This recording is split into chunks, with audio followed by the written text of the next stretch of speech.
The woman on the phone had a kind voice, patient and understanding. "Mrs. Chen, I can see the problem right here in your account. Someone's been trying to hack into your online banking. We need to secure your funds immediately by transferring them to a protected account." My hands were shaking as I held my cell phone, sitting alone in my kitchen at 2:47 in the afternoon. The bright screen of my laptop glowed in front of me, showing numbers and boxes I barely understood. I had been trying to pay my electric bill for 45 minutes, clicking things that took me to pages I didn't recognize. And now this woman was telling me my money was in danger. I'm not sure what to do," I said, my voice trembling. "Can't I just come to the bank?" "Ma'am, your branch closed 3 months ago. That's why you're vulnerable right now. But don't worry, I'm here to help you. I just need you to click on the link I'm sending to your email and follow the instructions." I did exactly what she said, and in less than 5 minutes, I watched $5,000 disappear from my account. "Hello? My name is Margaret Chen. I'm 68 years old, and until 3 months ago, I thought I knew how to live my life. I've been a widow for 7 years, retired from teaching elementary school for 5, and I've spent the last decades of my life being careful, being responsible, being smart. But I wasn't smart enough to understand that the world had changed faster than I could keep up. And that mistake, that one terrible mistake, almost destroyed everything I had left. But this isn't just a story about how I lost $5,000. It's about how I learned that being old doesn't mean being helpless. How a 17-year-old girl with purple hair became the most important person in my life. And how I turned my biggest humiliation into something that mattered. If you've ever felt like the world moved on without you, if you've ever been made to feel stupid because you didn't understand technology, then maybe you'll understand me. I grew up in San Francisco's Chinatown in the 1960s, the daughter of immigrants who worked 16-hour days at a laundromat. My parents, Huang and Mei-Lin, believed in 2 things: hard work and cash. My father didn't trust banks. He kept our money in a metal box under the floorboards, and my mother counted every dollar twice. They taught me to be careful, to save, to never spend more than I had. When I married Robert Chen in 1979, he was the opposite. He was American-born, confident, modern. He believed in banks, in credit cards, in the future. "Margaret," he'd say, laughing at my careful ways, "you can't live like we're still in the old country. This is America. We have systems that protect us." Robert handled all our finances. He had the bank accounts, the investment portfolio, the retirement plans. I taught 3rd grade, came home, made dinner, graded papers. I trusted him completely, and I never thought I needed to understand the details. Why would I? He was good at it, and I was good at other things. When he died suddenly of a heart attack in 2018, I was 61 years old and completely unprepared. I had to learn everything from scratch: how to pay bills, how to manage accounts, how to deal with insurance companies. But I managed. I figured it out. I went to the bank every week, talked to the same tellers who knew my name, deposited my pension checks, withdrew cash for groceries. It was simple, safe, predictable. For 7 years, that system worked perfectly. Then last February, I received a letter from Pacific Coast Bank. They were closing my branch on Clement Street, the branch I'd been going to for 23 years. "We're excited to announce," the letter said, "that we're transitioning to a fully digital banking experience to better serve our customers."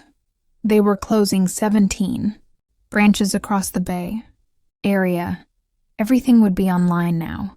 I called the customer service number immediately. "Ma'am, you can do everything online that you used to do in the branch," the representative told me, his voice bright and efficient. "It's actually much more convenient. You can bank from home 24 hours a day. But I'm not comfortable with computers, I said, feeling embarrassed even as I spoke. I have a laptop my son gave me, but I mostly just use it to look at the Facebook and read emails. It's very easy, he assured me. We have tutorials on our website, and you can always call customer service if you need help. I should have known right then that I was in trouble, but I didn't. I thought I could figure it out, the same way I'd figured out everything else after Robert died. I have 2 sons, David, who lives in Seattle with his wife and 2 children, and James, who lives in New York working for some technology company I've never fully understood. David visits twice a year. James calls once a month if I'm lucky. They're good boys, but they're busy. They have their own lives. I don't like to bother them with my problems. When I called David to tell him about the bank closing, he sighed. Mom, it's 2024. Everyone banks online now. It's actually safer than carrying cash around. Can you help me set it up? I asked. I'm pretty swamped with work right now, but it's really simple. Just follow the instructions they send you. You'll figure it out. James was even less helpful. Mom, there are literally YouTube tutorials for everything. Just Google how to set up online banking and watch a video. I didn't know how to tell them that the idea of Googling something and watching a YouTube video felt as foreign to me as speaking Martian. I'd learned to send emails and look at pictures of my grandchildren on the Facebook, but that was different. I really tried. The bank sent me a letter with a temporary password and instructions to set up my online account. I sat at my kitchen table with my laptop, my reading glasses, and a notepad. The instructions said to go to www.pacificcoastbank.com and click Enroll Now. I found the website. I clicked Enroll Now. A page opened with boxes asking for my account number, social security number, zip code, and the temporary password. I filled everything in carefully, checking each number twice. When I clicked Submit, a new page appeared with more boxes. Create a username, 620 characters, no special symbols. Create a password, must include uppercase, lowercase, number, and special character. Minimum 8 characters. Create security questions. It took me 40 minutes to get through that page. My first 3 password attempts were rejected. I didn't understand what a special character was. When I finally created a password that worked, I immediately forgot what it was because I'd tried so many combinations. I wrote it down on a sticky note and put it next to my laptop. Over the next few weeks, I tried to use the online banking system. Each time felt like navigating a maze in the dark. Buttons were in different places than I expected. Pop-up messages appeared and disappeared before I could read them.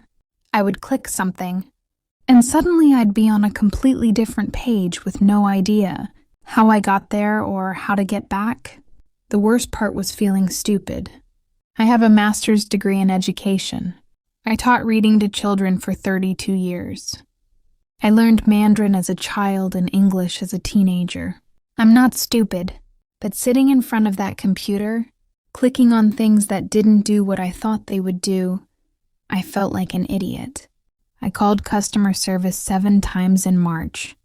Each time, I waited on hold for 20 to 40 minutes, listening to cheerful music and a recorded voice telling me your call is important to us.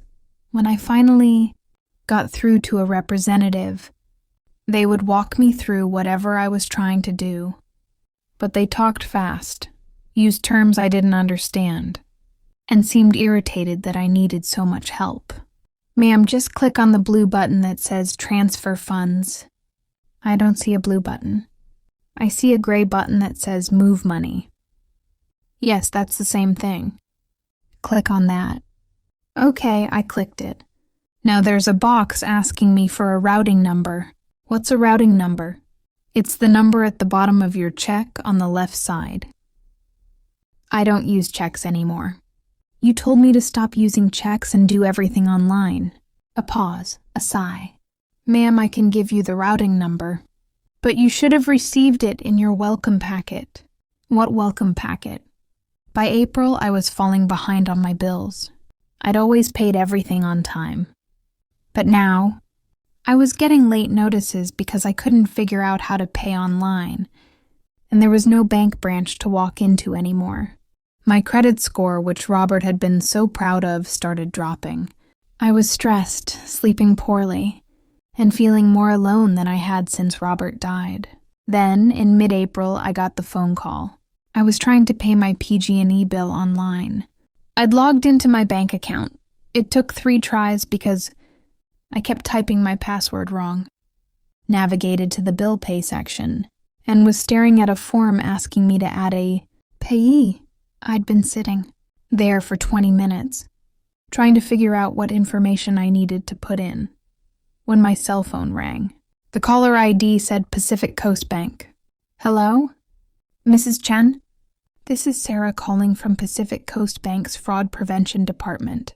We've detected some unusual activity on your account. My heart jumped. Unusual activity? What kind of activity? It appears someone has been trying to access your account from an IP address in Nigeria. We've temporarily frozen your account to prevent any unauthorized transfers, but we need to verify your identity and secure your funds. Oh my God, I said, feeling panic rise in my chest. What do I need to do? First, can you confirm your full name, date of birth, and the last 4 digits of your social security number? I gave her the information, my hands shaking. Thank you, Mrs. Chen. I can see your account here. You have $5,000 in your checking account and $23,000 in your savings account. Is that correct? Yes, that's right. Good. Now, the hackers haven't been able to access your funds yet, but they're trying to break through our security system. What we need to do is move your money to a secure temporary account while we investigate. This is standard procedure for fraud cases. A temporary account? How does that work? It's very simple. I'm going to send you an email with a secure link.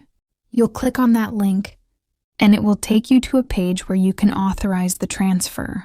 The money will be held in a protective account for 72 hours while we trace the source of the hacking attempt, and then it will be returned to your regular account with additional security. Measures in place. It all sounded so official, so legitimate, and I was scared. The idea of someone in Nigeria stealing the money Robert and I had saved, the money I needed to live on, was terrifying. Okay, I said. What do I do? Check your email. I just sent you the link. Do you see it? I opened my email on my laptop. There was a message from Pacific Coast Bank Security Department with a link that said urgent. Secure your account now. I see it, I said. Good, click on that link. I clicked. A page opened that looked like my bank's website. It had the same logo, the same colors, the same layout. There was a form asking me to enter my account number and password. I'm on the page, I said. Perfect. Now enter your account information and password. I typed in my account number and the password I'd written on my sticky note. Now you should see a button that says Authorized Transfer. Click on that. I clicked it. A confirmation page appeared. Transfer initiated. $5,000 will be transferred to Protective. Account Bright 47392. Within 24 business hours. Did it work? I asked. Yes, Mrs. Chen. I can see the transfer has been initiated. Your money is now secure. You should receive a confirmation email within the next hour, and the funds will be returned to your account within 72 hours. Is there anything else I can help you with today? No, thank you so much. I was so worried. You did the right thing by acting quickly. Have a good day, Mrs. Chen. She hung up. I sat there at my kitchen table, feeling relieved. I had protected my money. I had done what I was supposed to do. I poured myself a cup of tea and felt the tension start to drain from my shoulders. It wasn't until 2 hours later, when I called the bank's customer service number to double-check that everything was okay, that I learned the truth. Ma'am, we don't have a fraud prevention department that calls customers, the representative told me, if there's suspicious activity on your account. We send a text message or email asking you to call us. We never call you and ask you to transfer money. But she knew my account balance. She knew everything. Did you give her your account information?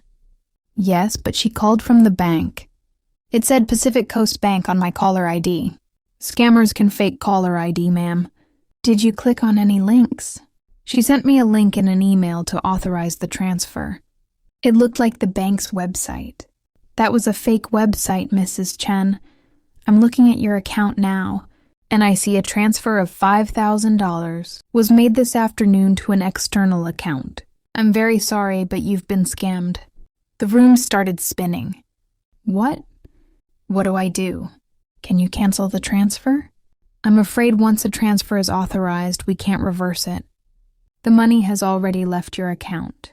But I didn't authorize it. They tricked me. Ma'am, you entered your account information and password and clicked the button to transfer the money. According to our records, that constitutes authorization. I want to talk to a manager. Someone has to help me. That's my money. I understand you're upset, but our policy is clear. We can't be held responsible for transfers that customers authorize, even if they were deceived. I can file a fraud report, but I have to tell you that the chances of recovering the money are very slim. I hung up and started crying. Not quiet tears, but ugly, gasping sobs that shook my whole body. $5,000 gone because I was stupid, because I didn't understand technology, because I trusted a voice on the phone. That $5,000 was 4 months of living expenses. It was my emergency fund. It was everything I had saved from careful budgeting, from eating canned soup for dinner, from never buying myself anything I didn't absolutely need. I called David. His wife answered. Margaret, hi. David's at a work conference in Portland. Is everything okay? I made a terrible mistake. I lost $5,000. Oh no, what happened? I told her the story, shame burning through me with every word. When I finished, there was a long silence. Margaret, I'm so sorry. That's awful. Have you called the police? Not yet. The bank said to file a fraud report, but they said I probably won't get the money back. Let me have David call you when his conference ends tonight. In the meantime, maybe you should, I don't know, maybe take a computer class or something. So this doesn't happen again? Okay, I said quietly. When David called that night, he was sympathetic, but frustrated. Mom, I'm really sorry this happened, but you have to be more careful online. You can't just click on links from emails. You can't give out your password to people on the phone. She said she was from the bank. I know, but banks don't call and ask you to transfer money. This is really basic internet safety stuff, Mom. I don't know the basic internet safety stuff. Nobody taught me. The bank just closed my branch and told me to figure it out myself. Mom, I can't. Look, I don't have $5,000 to give you right now. Things are tight with the kids' school expenses. Can James help? James couldn't help either. Mom, I'm dealing with student loans and rent in Manhattan. I'm barely getting by myself. Neither of them offered to come visit. Neither of them offered to sit down with me and teach me how to use technology safely. They just told me to be more careful, as if being careful was something I hadn't been trying to do all along. I filed a police report. The officer who took my statement was kind but pessimistic. These scammers are usually overseas, he said. The money gets moved through multiple accounts in different countries within hours. Even if we could trace it, which we usually can't, there's no way to get it back. I'm sorry, ma'am. I filed a fraud report with the bank. 2 weeks later, I received a letter. After reviewing your case, we have determined that the transaction in question was authorized using your Correct login credentials and password, as per our terms of service, which you agreed to when you enrolled in online banking. Pacific Coast. Bank is not liable for losses resulting from customer-initiated transfers. Your claim is denied. I spent the next week barely eating, barely sleeping. I lay in bed at night thinking about how stupid I'd been. How I'd failed Robert. How I'd let myself be tricked. I thought about my parents and their metal box under the floorboards. Maybe they'd been right all along. Maybe I should have never trusted banks. Never trusted technology, never trusted any of it. One morning, I was sitting on my front porch in the early sunlight, drinking tea and trying not to cry when I heard a voice. "Mrs. Chen? Are you okay?" I looked up. It was Zoe Reeves, the teenage girl who lived 3 houses down.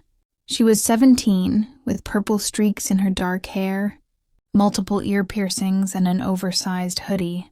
I'd seen her around the neighborhood, but had never really talked to her. "I'm fine, dear," I said, wiping my eyes quickly. She didn't move. "You don't look fine. You look like my mom did when her sister died." I don't know why I told her. Maybe because I was so tired of pretending to be okay.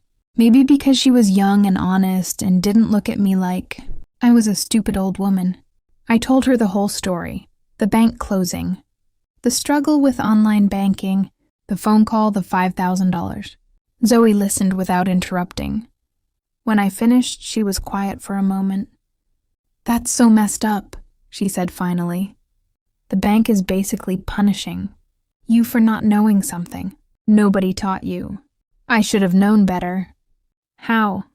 How were you supposed to know better if nobody explained it to you?" She sat down on the porch step next to me. "Mrs. Chen, this isn't your fault. This is the bank's fault for closing branches, without making sure people could actually use their online system. And it's the scammer's fault for being a criminal.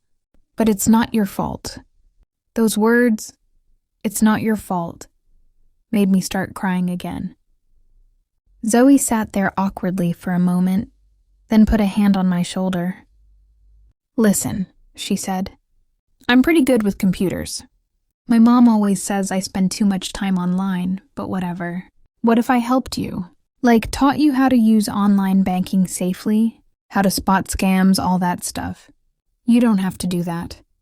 "I know I don't have to. I want to. It's actually kind of a cool challenge. Teaching someone who doesn't already know all this stuff." She pulled out her phone. "What's your number? I'll text you and we can set up a time." That's how it started. 3 days later, Zoe came to my house with her laptop, a notebook, and a determination that reminded me of my best 3rd grade students. "Okay," she said, sitting at my kitchen table. "First lesson. The internet is not magic, and it's not out to get you. It's just a tool, but like any tool, you need to know how to use it safely." For the next 2 hours, Zoe walked me through the basics. She showed me how to identify secure websites. She explained phishing emails and how to spot fake links. She taught me to never give out passwords, to use 2-factor authentication, to check URLs before clicking. "See this?" she said, pointing to the address bar in my browser. "If it says HTTPS with an S, that means it's secure. If it just says HTTP without the S, don't enter any personal information." How am I supposed to remember all this? "We'll make a cheat sheet, and we'll practice until it becomes automatic." She looked at me seriously. "Mrs. Chen, you're not stupid. You just didn't know this stuff. Nobody's born knowing how to use computers. Everybody has to learn." We met 3 times a week for the next month. Zoe taught me how to navigate my bank's website, how to set up bill pay correctly, how to recognize suspicious emails. She created a password manager for me and taught me how to use it. She showed me the YouTube. She laughed when I called it that, but in a kind way, and how to find tutorials for anything I needed to learn. "Why is it the Facebook but not the Instagram?" I asked one day. I have no idea, Mrs. Chen. Language is weird. But learning technology wasn't enough to fix what had happened. I still didn't have my $5,000 back. I was still facing months of financial stress. And I was still angry at the scammers at the bank, at a system that had pushed me online without caring whether I could handle it. One evening, while Zoe was teaching me how to use Google Sheets to track my expenses, I mentioned the bank's response letter. They said it was my fault because I authorized the transfer, I said bitterly, as if I knew what I was authorizing.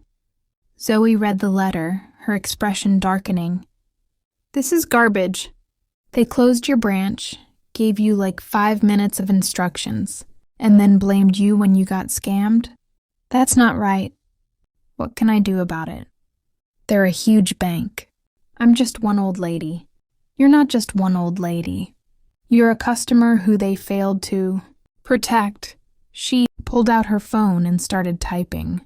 Have you posted about this anywhere? Like on social media?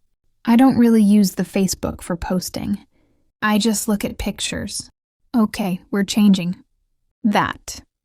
She opened Facebook on my laptop and helped me write a post, describing what had happened. Banks hate bad publicity, she said. If enough people see this and share it, they'll have to respond. I was skeptical, but I let her help me post it.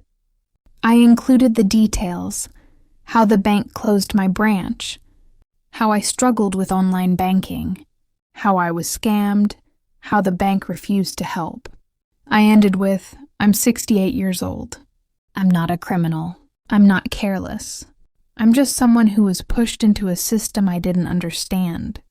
And when I made a mistake, I was abandoned. The next morning, my post had been shared 147 times. By that evening, it had been shared over 1,000 times.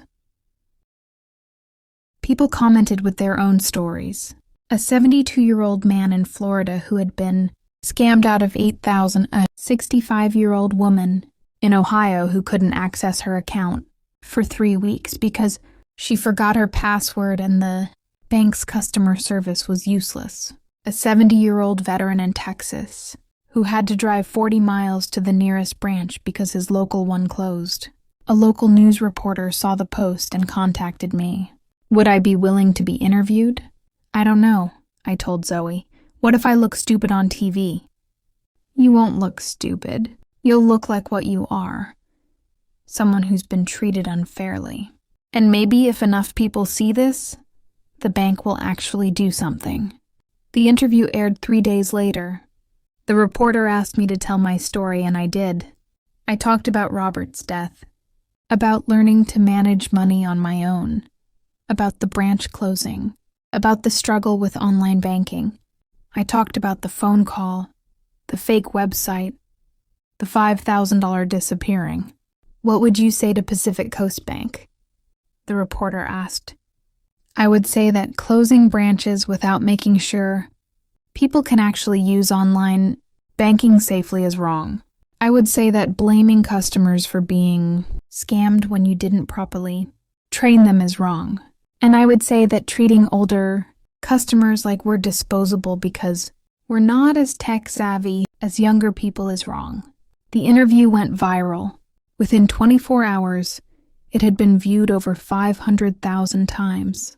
News outlets across the country picked it up. Pacific Coast Bank's Twitter account was flooded with angry comments. 2 days after the interview aired, I received a phone call from a man who identified himself as a regional vice president at Pacific Coast Bank. Mrs. Chen, I want to apologize for what happened to you, he said. We take customer security very seriously, and we should have done more to help you transition to online banking. Does that mean you'll refund my $5,000? We're prepared to offer you a full refund as a gesture of goodwill. We're also implementing new policies to better support customers who are learning to use our online platform. We'll be hiring senior technology advocates to provide one-on-one training, and we're creating a dedicated helpline for customers who need extra assistance. I wanted to feel victorious. I wanted to feel like I'd won. but mostly I just felt tired. "Thank you," I said.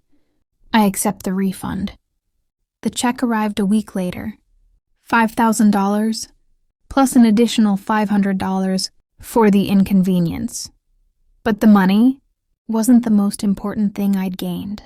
Zoe and I had continued our lessons even while dealing with the media attention. By June, I could navigate online banking confidently. I could spot phishing emails from a mile away.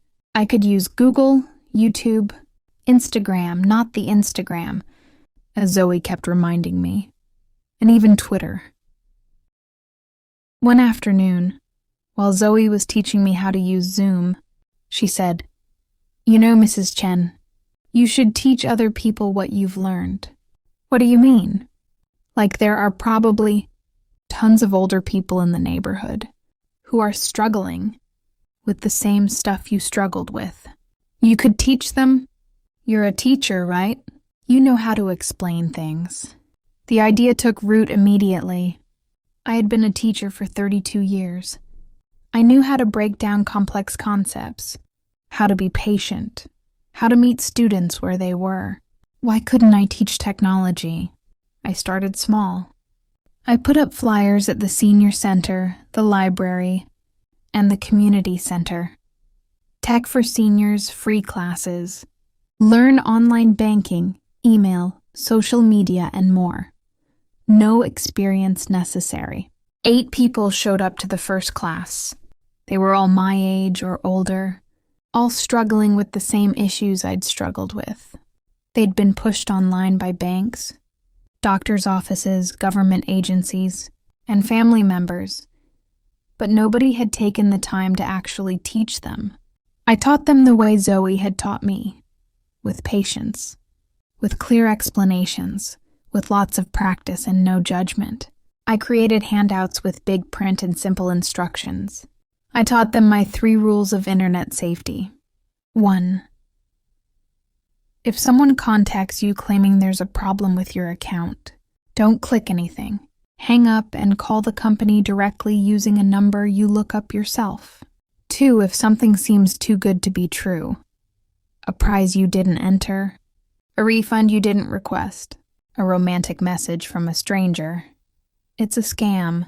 3. Never give your password to anyone, not to family, not to friends, not to someone claiming to be from tech support. No one legitimate will ever ask for your password. By August, I was teaching 3 classes a week. By September, I had a waiting list. The local library offered me space for additional classes. A community college asked if I'd be interested in teaching a 6-week course. The local news did a follow-up story. Scam victim becomes tech teacher. Zoe came to one of my classes and sat in the back, watching me teach. Afterward, she hugged me. "You're really good at this, Mrs. Chen." "I learned from a good teacher," I said. My sons finally visited in October. Both of them came, which was rare. They sat in my kitchen while I made tea and they apologized. "Mom, we should have helped you more when the bank closed," David said. "We should have realized how hard it would be for you." "We just assumed you'd figure it out," James added. "We didn't think about how different our experience with technology is from yours." "I did figure it out," I said. "Just not the way you expected." They attended one of my classes. I saw David take notes. Afterward, he said, "Mom, you should write a book. Like a guide for older people learning technology. You explain things better than any tutorial I've ever seen." So I did. I wrote a book.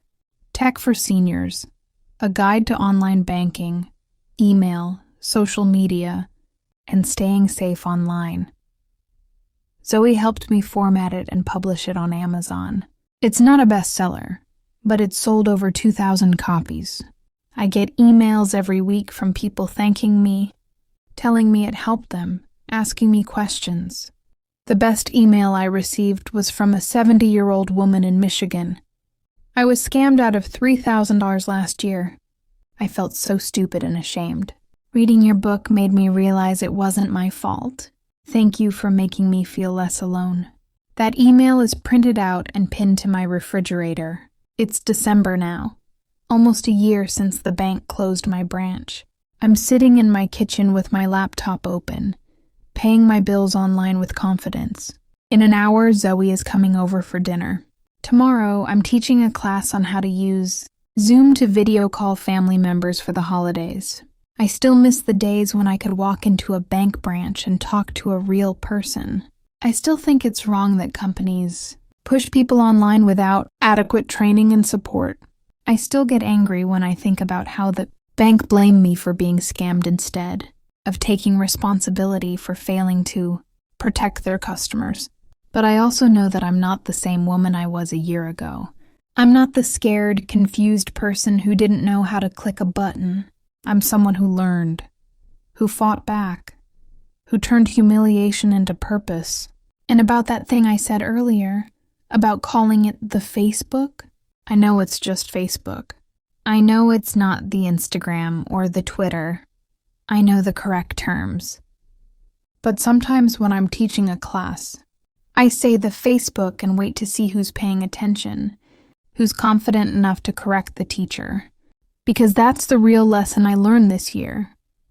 It's okay to not know something. It's okay to make mistakes. It's okay to ask for help. What's not okay is a system that punishes people for not being born knowing things, that treats older people as obsolete, that values efficiency over empathy. My name is Margaret Chen. I'm 68 years old. I lost $5,000 to a scammer because I didn't understand technology. But I didn't let that loss define me. I learned, I fought, I taught others. And if you're struggling with technology, if you feel left behind by a world that's moving too fast, I want you to know you're not stupid. You're not alone. And it's never too late to learn. The digital divide is real. Technology ageism is real. But so is resilience. So is community. So is the power of one person deciding that being knocked down doesn't mean staying down. I still think banks should have branches. I still think companies should provide real customer service, not just automated menus and chatbots. I still think we need to build technology that serves everyone, not just the people who grew up with it. But until that happens, I'll keep teaching. I'll keep fighting. I'll keep showing people that age is not a barrier to learning, that dignity is not something you lose when you make a mistake, and that the most powerful thing you can do when the world tells you you're obsolete is to prove them wrong. Did you like my story? Have you or someone you know struggled with the digital divide? I'd love to hear your experiences in the comments. Let me know where you're reading from. And if you have a story about learning technology later in life, share it. We're stronger when we share our stories. If this helped you or someone you know, consider sharing it. And remember, it's never too late to learn something new. And there's no shame in asking for help. We're all learning together. The weeks following the bank settlement were strange. On one hand, I had my money back, the $5,000, plus that extra $500 on the other hand. I kept waking up at 3 a.m., my heart pounding, remembering that moment when I realized what I'd done. The shame didn't disappear just because the money was returned. Zoe noticed. She came over one Saturday morning and found me sitting at the kitchen table, staring at my laptop without touching it. "Mrs. Chen? What's wrong?" "I keep thinking about what happened," I said. "I keep thinking about how stupid I was." She pulled out a chair and sat down. "You weren't stupid. You were trusting. That's different. Trusting is just another word for naive when you're dealing with the internet." "No," Zoe said firmly. "Trusting is a good thing. The problem isn't that you trusted. The problem is that the systems we've built punish people for trusting." She opened my laptop. "Can I show you something?" She pulled up statistics on elder fraud. In 2023 alone, Americans over 60 lost over $3 billion to scams. The most common scams were exactly like mine. Fake bank representatives, fake tech support, fake government officials. The average loss was $36,000. You lost $5,000, Zoe said. That's terrible. But you got it back. And now you're helping other people avoid the same thing. Do you know how rare that is? I didn't answer. I was reading the statistics, feeling sick. $3 billion. How many people like me, sitting at kitchen tables, feeling ashamed and alone? This is why what you're doing matters, Zoe continued. You're not just teaching people how to use technology. You're giving them their dignity back. She was right. But it took me a while to fully accept it. The trauma of being scammed doesn't disappear overnight, even when you get your money back.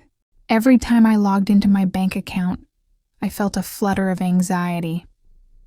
Every time my phone rang from an unknown number, my hands started shaking. But the classes helped.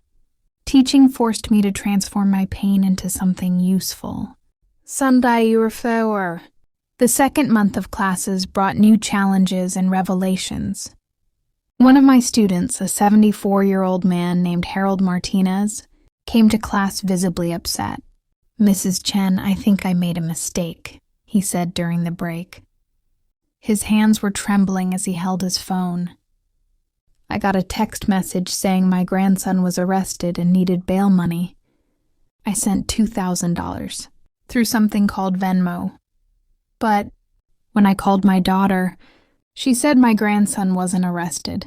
He's at college taking exams. My stomach dropped. Harold, did you call your grandson first before sending the money? The text said I couldn't tell anyone or they'd add more charges.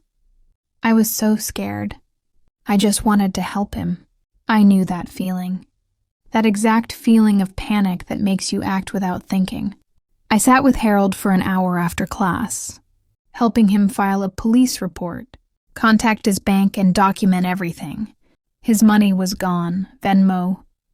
Transfers can't be reversed, but at least he'd have a record. That night, I added a new section to my class curriculum. The grandparent scam taught everyone about the tactics scammers use to create panic, to bypass rational thinking, to exploit our love for our families. The most important thing, I told my class the next week, is to pause. No matter how urgent something seems, take 60 seconds to breathe and think. A real emergency will still be an emergency in 60 seconds. But that pause might save you from making a decision you can't undo. Harold came back to every class after that. He told me later that learning about scams, understanding how they worked, helped him feel less ashamed. It's not that I was stupid, he said. It's that they're professionals at manipulation. Exactly. Sunday Urfewer. By November, my classes had grown beyond what I'd imagined. I wasn't just teaching online banking anymore. People wanted to learn everything. How to use email attachments. How to video chat with grandchildren. How to shop online safely. How to recognize fake news. How to use smartphones.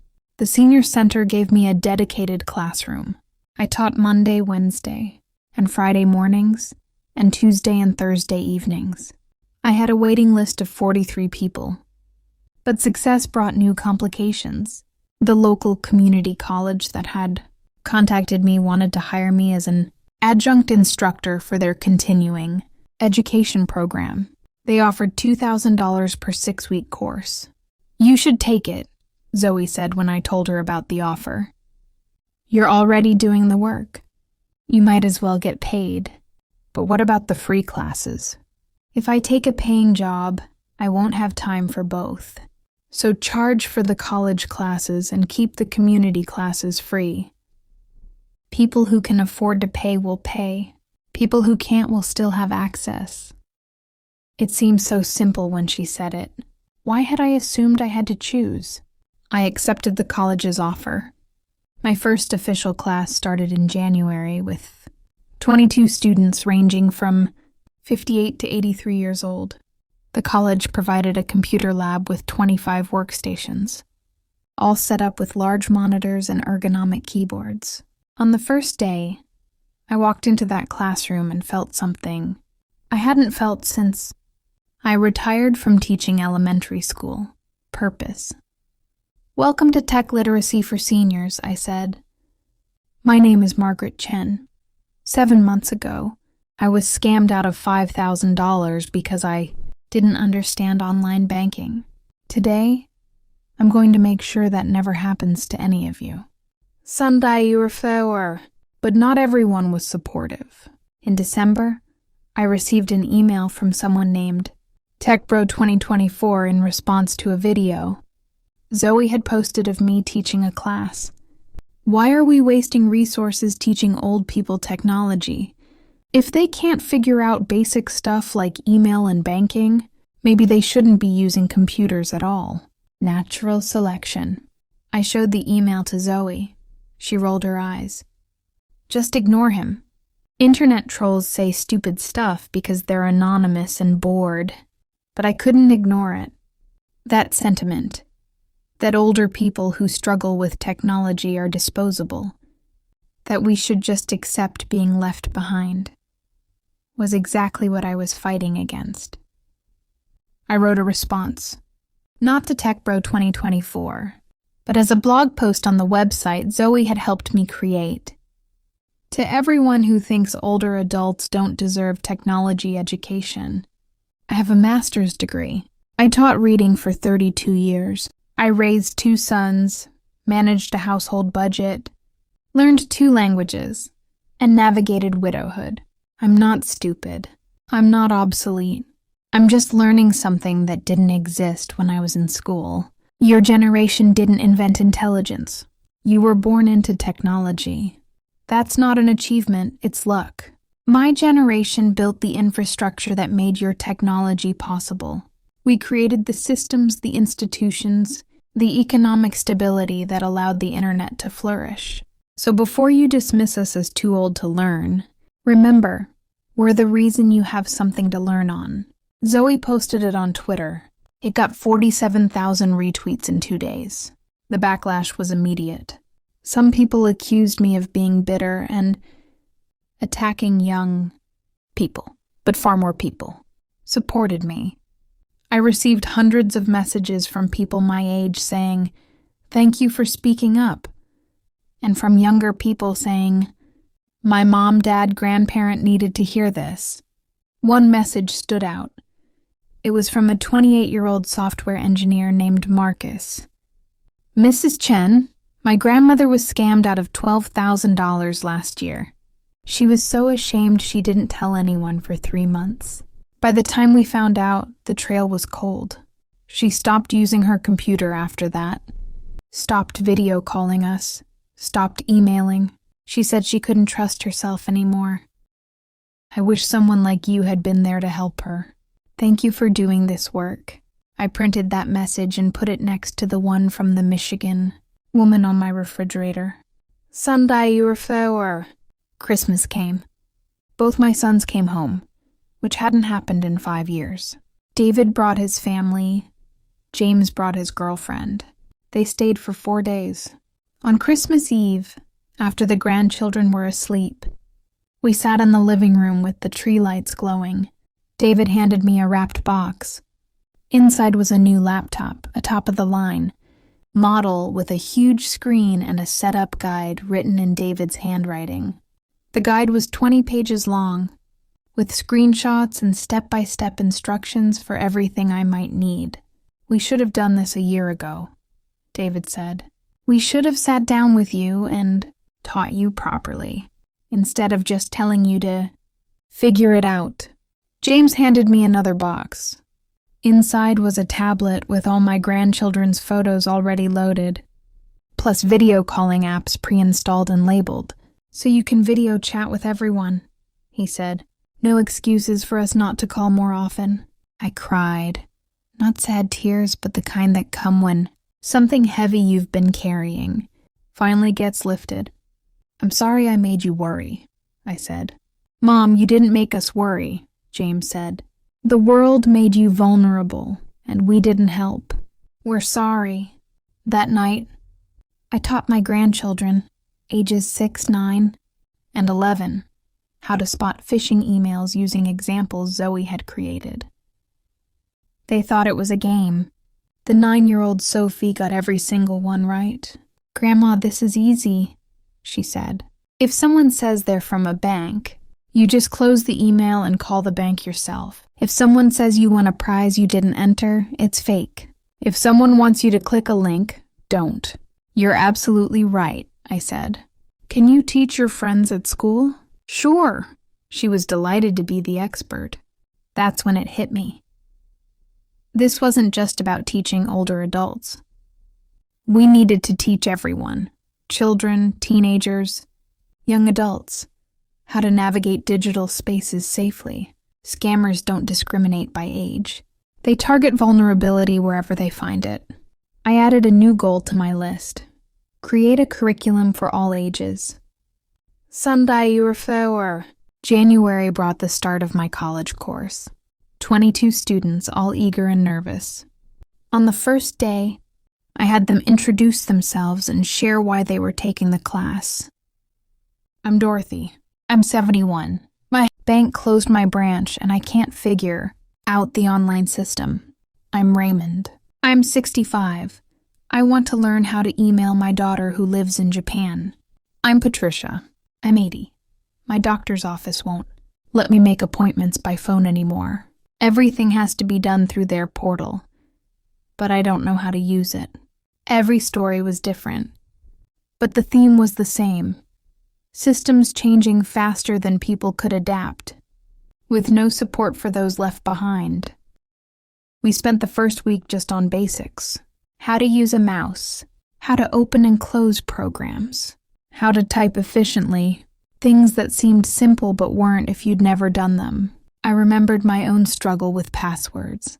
Create a password with uppercase, lowercase, number, and special character. What's a special character? Why do I need one? How am I supposed to remember it? So I taught them the way Zoe taught me. With patience, with repetition, with the understanding that nothing is obvious until someone explains it. By week 3, everyone could send emails with attachments. By week 5, everyone could navigate their bank's website and set up bill pay. By week 6, everyone could spot phishing emails and knew the 3 rules of internet safety. On the last day of class, Dorothy raised her hand. "Mrs. Chen, I have a question." "Yes?" "What do we do when you're not here to help us? What if we forget something or run into a problem?" It was a fair question. I couldn't be everyone's personal tech support forever. "That's why we're going to create a support network," I said. "Everyone in this room now knows the basics. When someone has a question, you can help each other. We'll also set up a private Facebook group where you can post questions and get answers." "But Mrs. Chen, we barely know how to use Facebook," Raymond said. "Then that's our last lesson," I said, smiling. "We're going to set up the group together right now." We spent the next hour creating Tech Help for Seniors, a private Facebook group where my students could ask questions, share resources, and support each other. Zoe agreed to be an admin to help moderate and answer technical questions. Within 2 weeks, the group had 50 members. Within a month, over 100. People started posting not just questions, but success stories. I figured out how to add a profile picture. I successfully paid my electric bill online for the first time. I video called my grandson in Australia and it actually worked. Each success felt like a small victory against the systems that had tried to leave these people behind. February brought an unexpected development. A reporter from the San Francisco Chronicle wanted to do a feature story on my classes. The angle was digital divide, how one scam victim became a tech advocate. I almost said no. The attention from the viral interview last year had been overwhelming. But Zoe convinced me to do it. The more people know about this issue, the more pressure there is on banks and companies to actually support their "Customers," she said, "your story isn't just about you anymore. It's about systemic change." The reporter, a woman named Alicia Kim, spent a full day observing my classes, interviewing students, and talking to me about my experience. The article came out the following Sunday, front page of the Bay Area section. The headline read, "From Victim to Victor, How One Woman's $5,000 Scam Loss Became a Movement." The article was thorough and fair. It detailed my struggle with online banking, the scam, the bank's initial refusal to help, and how public pressure forced them to change their policies. It also highlighted the broader issue: millions of older Americans being pushed into digital systems without adequate support. The article included a sidebar with statistics. Since Pacific Coast Bank implemented their Senior Technology Advocates program in response to my case, scam reports from customers over 60 had dropped by 34%. Other banks were starting to implement similar programs. One quote from the article stood out. It was from the bank's regional vice president. "Mrs. Chen's case was a wake-up call for us. We realized we'd been prioritizing efficiency over accessibility.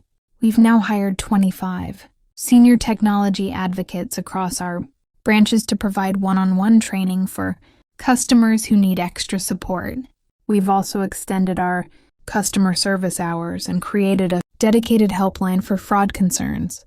This isn't just good customer service, it's our responsibility." Reading that, I felt something shift inside me. The bank's change in policy wasn't about me specifically. It was about all the people like me, all the Harolds and Dorothys and Raymonds who'd been struggling in silence. My story had given them visibility. The article went viral. Within 48 hours, it had been picked up by national outlets.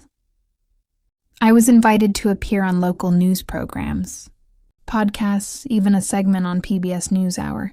In every interview, I said the same thing. This isn't about me. This is about a systemic failure to support older adults in an increasingly digital world.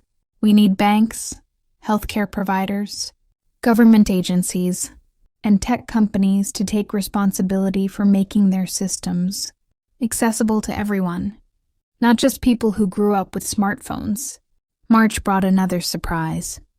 I received a letter from the California State Senate, Assemblymember Lisa. Watkins was introducing a bill called the Digital Accessibility and Senior Protection Act. The bill would require financial institutions operating in California to 1. Provide in-person banking options or free one-on-one technology training for customers over 60. 2. Implement mandatory scam prevention training for all customer service representatives. 3. Create a streamlined process for investigating and resolving fraud claims from vulnerable populations. 4. Include clear, large print instructions with all online banking materials. Assembly member. Watkins wanted me to testify in support of the bill at a committee hearing. I called Zoe immediately. "I don't know how to testify at a government hearing. I don't know what to say." "You tell them your story," Zoe said. "That's all you need to do. Your story is the reason this bill exists." The hearing was in Sacramento in late March. David and James both took time off work to come with me. Zoe came too, sitting in the audience with a notebook and her phone ready to record. I sat at a table facing the committee, a microphone in front of me. Assemblymember Watkins introduced me, summarizing my story and the impact it had created. "Mrs. Chen, thank you for being here," she said. "Please share your experience with the committee." I took a deep breath and began. I told them about Robert's death, about learning to manage finances, about the bank branch closing. I told them about struggling with online banking, about calling customer service 7 times about the scam. "I lost $5,000 because I didn't understand technology," I said. "But I'm one of the lucky ones. I got my money back because my story went viral. What about the thousands of people whose stories don't go viral? What about the people who are too ashamed to speak up, too scared to fight back, too isolated to know where to turn? I told them about Harold, about Dorothy, about Patricia and Raymond and all my students. These are smart, capable people who've lived full lives, raised families, built careers. They're not stupid. They're not careless. They're just trying to adapt to systems that changed overnight without anyone teaching them how. I looked directly at the committee members. If you close a bank branch, you can't just tell people to go online and expect them to figure it out. If you make all your services digital, you have to provide real support, not automated menus, not chatbots, but actual human beings who will take the time to teach and help. I shared the statistics Zoe had shown me. $3 billion lost to elder fraud in 1 year, 34% drop in scams at Pacific Coast Bank after implementing support programs. The potential impact if every financial institution in California did the same. This bill isn't about protecting people from technology, I concluded. It's about requiring institutions to take responsibility for the systems they create. It's about dignity. It's about recognizing that progress shouldn't leave people behind. When I finished, there was silence. Then Assemblymember Watkins started clapping, and the rest of the committee joined her. The bill passed committee that day. It would take months to move through the full legislative process, but it was a start. April brought yet another development. A publisher contacted me. They'd read the Chronicle article and my blog posts. They wanted me to write a full book, not just a technical guide, but a memoir combined with advocacy. Your story is powerful, the editor said over the phone. And it's not just your story, it's the story of millions of people. We want you to write about your experience, but also about the broader systemic issues. We want this to be part memoir, part call to action. I was terrified. I'd written a technical guide, but that was different. This would be personal, vulnerable, permanent. You should do it, Zoe said when I told her. Your voice matters. People need to hear this. So I wrote. Every evening after dinner, I sat at my laptop and wrote. I wrote about Robert, about our life together, about losing him. I wrote about my parents and their metal box under the floorboards. I wrote about the branch closing, the struggle with technology, the scam. I wrote about shame, about anger, about learning to fight back. But I also wrote about systemic issues. I researched the digital divide, the closing of bank branches in low-income and rural areas, the rise of elder fraud, the lack of regulatory protections. I interviewed other scam victims, technology advocates, banking industry insiders, legislators. The book took 6 months to write. Zoe helped me edit it, reorganize sections, make sure the technical explanations were clear. David and James read drafts and gave feedback. My students from the Senior Center and the college course contributed their stories. The book was published in November, almost exactly 2 years after I'd been scammed. It was titled, Left Behind: How the Digital Divide Creates Victims and What We Can Do About It. The launch event was at a bookstore in San Francisco. Over 200 people attended. My family was there. Zoe was there with her parents. Harold, Dorothy, Raymond, Patricia, and dozens of my other students came. Even Assemblymember Watkins attended, telling the crowd that the Digital Accessibility and Senior Protection Act would be voted on by the full Assembly in January. I read an excerpt from the final chapter. I'm not a victim anymore. I'm not ashamed. I'm not helpless. But I am angry. Angry at systems that prioritize profit over people. Efficiency over empathy. Progress over protection. I'm angry that it took my story going viral for a bank to do what they should have done from the beginning. I'm angry that thousands of people are still being scammed every day because no one taught them how to protect themselves. But I'm also hopeful. Hopeful because every person who learns to navigate technology safely is one less victim. Hopeful because every institution that implements better support systems is preventing countless scams. Hopeful because we're finally having conversations about digital accessibility, about elder rights, about the responsibility corporations have to their customers. Change is slow, but it's happening. And I'm going to keep fighting until no one else has to experience what I experienced, until no one else has to sit at their kitchen table at 2:47 in the afternoon, watching their savings disappear because they clicked the wrong button. Today is December 15th, 2024, 2 years and 1 day since I was scammed. I'm sitting in my kitchen with my laptop open, but I'm not struggling anymore. I'm writing a blog post about digital literacy. In an hour, I'm teaching an afternoon class at the senior center. Tomorrow, I'm doing a video interview with a podcast about elder advocacy. My book has sold 23,000 copies. I've donated all the profits to a nonprofit that provides free technology training to seniors. The Digital Accessibility and Senior Protection Act passed the California Assembly in January and the Senate in March. Governor Newsom signed it into law in June. It takes effect in January 2025. Pacific Coast Bank's Senior Technology Advocate Program has expanded nationwide. 5 other major banks have implemented similar programs. Elder fraud in California has dropped by 22% since last year. Not enough, but progress. Zoe graduated high school and is now at UC Berkeley studying computer science and public policy. We still meet for dinner once a week.